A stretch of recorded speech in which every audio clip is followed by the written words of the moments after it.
Kailangan bang gamutin ang menopause? Alam nating lahat na ang menopause ay hindi isang sakit. Ito ay isang parte ng buhay ng lahat ng mga kababaihan na aabot sa 40 years old pataas. Kaya tayo nagme-menopause ay dahil hindi na gumagana ang ating mga ovaryo.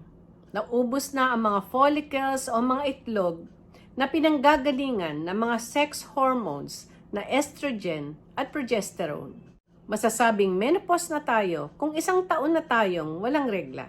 Wala namang problema kung hihinto lang ang ating regla. Ang problema, karamihan sa ating mga kababaihan na dadaan sa menopause ay makakaranas ng mga sintomas na first time lang nating mararamdaman. Dahil sa pagkabigla, meron ako mga kakilala, may mga doktor pa, na napapatakbo sa emergency room dahil akala nila sila ay inaatake sa puso, nai-stroke, nababaliw, o may panic attack. Pag in-examine sila, wala namang makitang problema. Ang dahilan pala, ito ay mga sintomas ng menopause. Masasabi kong maswerte ang ilang mga kababaihan na hindi makakaranas ng ganito. Ano-ano ba ang epekto ng pagbaba ng estrogen sa ating katawan? Pwedeng maapektuhan ang nervous system. Magkakaroon tayo ng mga vasomotor symptoms, kamukha ng hot flashes at night sweats. Makakaramdam tayo ng biglang pag-init mula sa dibdib papunta sa ulo na susundan ng malamig na pagpapawis. Pwede itong sundan ng mabilis na pagtibok ng puso at pamumula ng muka hanggang dibdib. Kaya ito ay tinatawag na hot flashes. Nangyayari ito maraming beses sa loob ng isang araw. Pwede kang pagpawisan ng malamig habang ikaw ay natutulog. Pwede ring magkaroon ng mga psychological disturbances. Pwedeng may anxiety, palagi kang takot, nag-aalala, ninenervyos. Pwedeng depression, nagiging malungkutin ka. Irritability, madali kang magalit, madaling mainis, paiba-iba ang iyong mood. Pwedeng maging makakalimutin, magkaroon ng brain fog at dementia. Pwedeng maapektuhan ang pagtulog. Pwedeng magkaroon ng insomnia. Pwedeng maapektuhan ang cardiovascular system kung mababa ang estrogen. Mas prone sa heart disease. Less elastic kasi ang mga blood vessel walls, tumataas ang bad cholesterol, nagkakaroon tayo ng fat distribution kung saan maraming fats sa ating belly. Pag mababa ang estrogen, ang ating mga balat ay manipis at dry. Pag mababa ang estrogen, nagiging mahina at marupok ang ating mga buto. Prone tayo sa osteoporosis at fractures. Ang vaginal tissue ay nagiging manipis at dry, kaya masakit makipagtalik. Ang daanan ng ihi ay nagiging manipis din, kaya prone sa urinary tract infection. Pwedeng mapadalas ang pag-ihi o hindi mapipigilan ang pag-ihi. Napakarami ng effects ng low estrogen sa ating katawan. At dito nagbabase ang mga gamot na binibigay during menopause. Ang pinaka-effective na gamot pa rin ay ang tinatawag na hormone replacement therapy o HRT. Dahil hormones ang kulang mo, hormones din ang ibibigay sa iyo. Magbibigay ng estrogen at progesterone. Kung wala ka ng matres, pwedeng estrogen lang ang ibibigay sa iyo. Binibigay ang progesterone para maiwasan lang ang cancer sa matres o endometrial cancer. Ang hormones na to ay pwedeng iniinom, pwede ring transdermal o dinadaan sa balat. Pwedeng vaginal tablet or cream kung ang problema lang ay vaginal dryness. Base sa isang malaking pag-aaral, ang Women's Health Initiative, ang matagal na pag-inom ng mga HRT ay pwedeng maging dahilan ng stroke, heart disease, blood clots, at breast cancer. Kaya hanggat maaari, ito'y binibigay lang sa mga piling babae, mga low risk, na nangangailangan talaga ng HRT. Ito ay binibigay lang within 10 years ng menopause kung ikaw ay less than 60 years old. Hanggat maaari yung pinakamababang dose at pinakamaiksing panahon na pwedeng ibigay ito. Mas maganda ang transdermal o dinadaan sa balat dahil hindi ito dumadaan sa ating atay at less ang chance ng blood clots. Mas maganda pa kung vaginal tablet or cream lang dahil ang epekto nito ay doon lang sa vagina at sa daanan ng ihi. Meron ding tinatawag na bioidentical hormones. Ang HRT ay kadalasang animal-derived. Ito ay galing sa horse urine.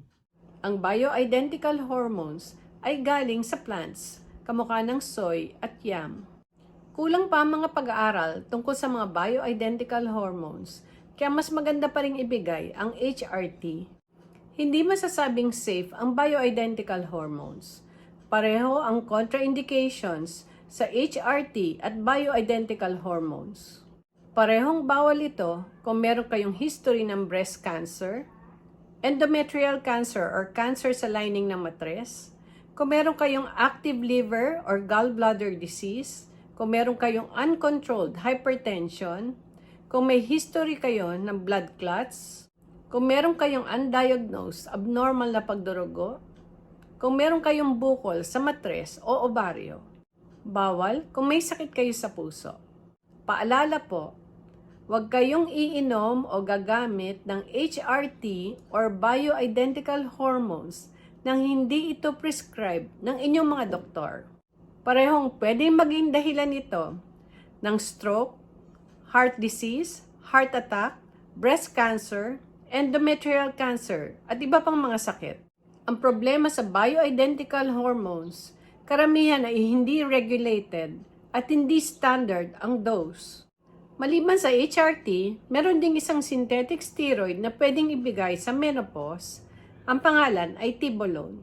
Nakakatulong ito sa hot flashes, sa mood, sa vaginal dryness at irritation. Kamukha ng HRT, meron ding risk ng breast cancer at blood clots. Kung hot flashes lang ang problema, meron mga non-hormonal treatments na pwedeng ibigay. Kamukha ng mga ito.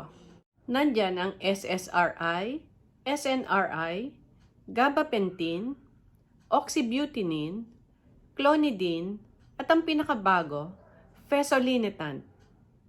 Makakatulong ang mga lifestyle changes para sa hot flashes. Kung palagi kayong sinusumpong ng hot flashes, pwede kayong magdala ng pamaypay, pumunta sa malamig na lugar, buksan ng inyong bintana kung mahangin, pwede kayong mag-aircon, uminom ng malamig na drinks, at magsuot ng mga cotton clothes. Iwasan ng hot and spicy food and drinks, coffee, at mga alcoholic drinks. Pwede niyong gawin ang mind-body therapies kamukha ng yoga, meditation, stress management, cognitive behavioral therapy, at slow deep breathing exercises. Ihinto ang paninigarilyo at magbawas ng timbang. Pwedeng subukan ang mga plant estrogens o phytoestrogens. Kasama dyan ang soy, red clover, flaxseed, dongquai, evening primrose oil, black cohosh, licorice root, chasteberry, milk thistle, peanuts, grapes, broccoli, cabbage, wheat, rye, oats, barley, at iba pa. Para ma-prevent ang osteoporosis, kung mahina kayo kumain, pwede kayong mag-supplement ng calcium and vitamin D.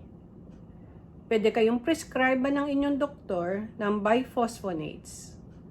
Nandiyan din ang denosumab, romosumab, raloxifene, at gumawa ng mga weight-bearing exercises, ihinto ang paninigarilyo, at i-maintain ang healthy body weight.